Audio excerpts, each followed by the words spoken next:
नमस्कार मेरे प्यारे मीठे मीठे बच्चों, कैसे हो?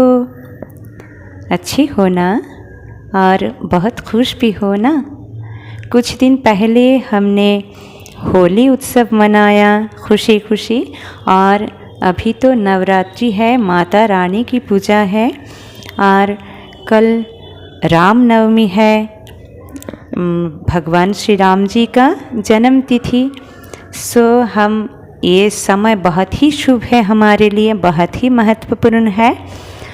बच्चों, हम आगे आपको स्टोरी सुनाने स्टोरी टाइम विथ मामुनी इस चैनल को लेकर, तो इस चैनल में आप सभी का हार्दिक स्वागत है।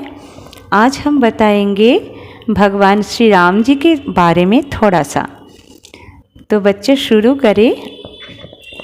हजारों वर्षों पहले हमारे देश भारतवर्ष में एक बहुत अच्छे राजा थे। उनका नाम था दशरथ। वे अयोध्या में रहते थे।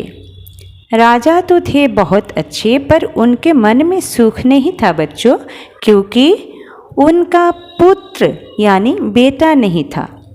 एक दिन एक ऋषि ने उनको कहा, राजा, आप पुत्रेष्टि यज्ञ करो तो आपको पुत्र मिल जाएगा।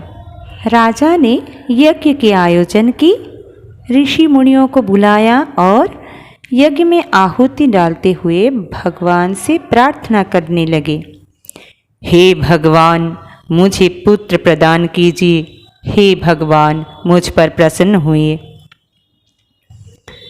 अचानक एक चमत्कार हो गया बच्चों। हाँ बच्चों, सबकी आंखों के सामने यज्ञ की आग में से एक अति सुंदर देवता प्रकट हुए।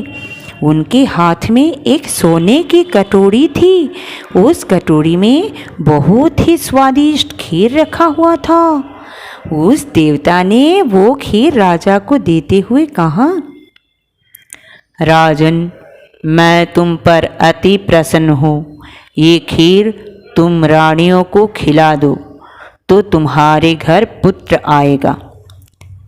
ये सुनकर राजा तो बहुत खुश हो गए और वो दिव्य खीर बड़ी रानी कौशल्या को दी। कौशल्या ने कैकेयी को बुलाया और दोनों ने आपस में बांट लिए। दोनों इतने खुशी थे कि सुमित्रा की बात दोनों के मन में से चला गया था, भूल ही गई सुमित्रा की बात। तो सुमित्रा आई, दीदी क्या खा रही हो?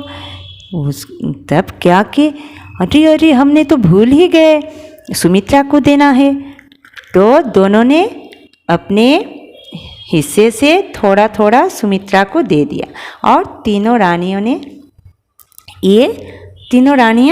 ये खीर खा ली। कुछ दिनों बाद ये दिव्य वाणी सफल हो गई। बड़ी रानी कौशल्या के गोद में राम, कैकेयी के गोद में भरत और रानी सुमित्रा के गोद में लक्ष्मण और शत्रुघ्न का जन्म हो गया। और राम के जन्म के पहले भगवान विष्णु ने माता कौशल्या को दर्शन दिया अद्भुत दिव्य रूप में। धीरे धीरे चारों राजकुमार बड़े होने लगे। तब एक दिन राजा दशरथ के यहाँ ऋषि विश्वामित्र आए। बोले, राजा, हम ऋषियाँ वन में जहाँ रहते हैं वहाँ दुष्ट राक्षसों ने उत्पात मचा रखा है। वे हमको चैन से रहने नहीं देते। मैं तुम्हारा बेटा राम को लेने आया हूँ। केवल राम ही उन राक्षसों को मार सकता है। मैं जानता हूँ। तुम राम को मुझे सौंपकर मेरी सहायता करो राजा।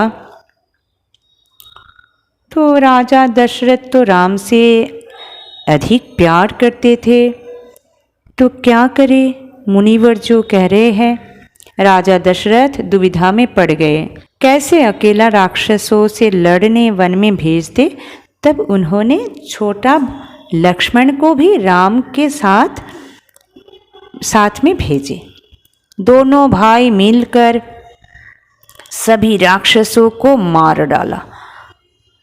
वन में शांति का वातावरण छा गया। ऋषियाँ अत्यंत प्रसन्न हुए। तब एक दिन ऋषि विश्वामित्र राम को लेकर गौतम मुनि के आश्रम आए। वहाँ कई वर्षों से एक पत्थर भगवान राम की कृपा पाने के लिए तरस रहा था। बच्चों, ये पत्थर कोई ऐसा वैसा पत्थर नहीं था। वे एक माता थी। माता मतलब माँ, माता अहल्या। श्राप के कारण वे पत्थर बन गई थी। हाँ बच्चों, तो ऋषि विश्वामित्र तो वो जानते थे ये बात। उन्होंने राम को कहा, राम, तुम इस पत्थर पर अपना पैर रखो और चमत्कार देखो। राम जी ने ऋषि के कहने पर जैसे ही बच्चों उस पत्थर पर अपने पैर रखे ना बच्चों, चमत्कार हो गया बच्चों। हाँ, उस पत्थर एक नारी बन गई। मतलब माता अहल्या श्राप से मुक्त हो गई। और राम जी खुश हुए। अब ऋषि विश्वामित्र राम को लेकर मिथिला नगरी आए। मिथिला भी अयोध्या की तरह एक राज्य था। वहाँ राजा जनक की कन्या सीता माता के साथ राम जी का विवाह हो गया। सीता माता लक्ष्मी देवी का अवतार लक्ष्मी देवी थी। लक्ष्मी देवी सीता माता बन के आई थी पृथ्वी पर और भगवान विष्णु राम बनकर आए थे। तो राम जी के साथ सीता जी का विवाह हो गया। राम जी के साथ साथ उनके और तीनों भाई लक्ष्मण, भरत और शत्रुघ्न का भी विवाह हो गया सीता जी के और तीनों बहन के साथ। राम जी सीता माता को लेकर अयोध्या लौट आए। राज्य में सभी लोग बहुत खुश थे। चारों ओर खुशी का ही माहौल था। पिता दशरथ राम को राजा बनाने के सोच रहे थे, पर एक दुष्ट दासी मंथरा को ये एकदम पसंद नहीं था। वो राम को एकदम पसंद नहीं करती थी। उसने क्या किया बच्चों? उसने षड्यंत्र की, हाँ कंस्पिरेसी की और मछली रानी कैकेयी से कहा, कैकेयी, अगर राम राजा बन जाए तो तुम्हें इस राज्य से निकाल देगा। बेहतर यही होगा कि तुम ही राम को वन में भेज दो और भरत, अपना बेटा भरत को ही राजा बना दो। कैकेयी राम को बहुत प्यार करती थी, लेकिन उस दासी की बात में आकर कैकेयी ने ऐसा ही किया बच्चों। राम को 14 वर्ष के लिए वन में भेज दिया। राम तो वन में चले गए। राम के साथ सीता माता और छोटा भाई लक्ष्मण भी गए। वन में घूमते घूमते, इधर उधर घूमते घूमते वे पंचवटी वन में आकर कुटिया बनाकर यहाँ रहने लगे। तब एक दिन क्या हुआ, रावण नाम का एक दुष्ट राक्षस वह आया और सीता माता को चुरा कर ले गया। राम जी यहाँ वहाँ ढूंढते ढूंढते जब उनको खबर मिला कि लंका के राजा रावण ने सीता माता को चुरा कर ले गए, तो उनको बहुत गुस्सा आया। वे हनुमान और अन्य वानरों के साथ समुंदर पार करके, समुंदर में एक सेतु बनाकर उसका पार करके लंका में आ पहुँचे और रावण के साथ घमासान युद्ध हुआ और अंत में वो दुष्ट रावण मर गया राम के हाथ। भगवान राम जी ने रावण को मार डाला। हम दशहरा इसलिए मनाते हैं। इस दिन भगवान श्री राम ने रावण को मारा था। अब राम जी सीता माता को लेकर अयोध्या लौट आए और राजा बने। उनके राज्यकाल में प्रजाजन बहुत खुश थे, बहुत सुखी थे। तो बच्चों, ये है भगवान राम जी की कहानी। राम जी के हाथ में है तीर और धनुष। जब ये भगवान विष्णु है तब उनके हाथ में शंख, चक्र, गदा और पद्म है। लेकिन जब भगवान राम जी बने तो उनके हाथ में है तीर और धनुष।